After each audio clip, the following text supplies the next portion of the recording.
आपण गावाकडे म्हटलं का कोणतंच असं टाइम टेबल नसतं, निवांतच असतं सगळ्याच गोष्टी.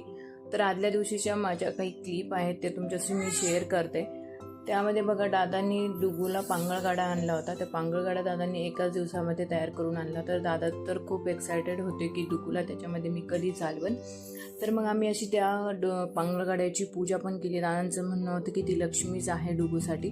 तर मग आम्ही अशी पूजा पण केली. त्यानंतर मी असं केसाला ऑइल वगैरे लावून घेतलं आणि मग त्यानंतर आंघोळीला गेल्यानंतर थोडंसं जेवण वगैरे सगळ्याच गोष्टी केल्या माझ्या ज्या आहेत त्या.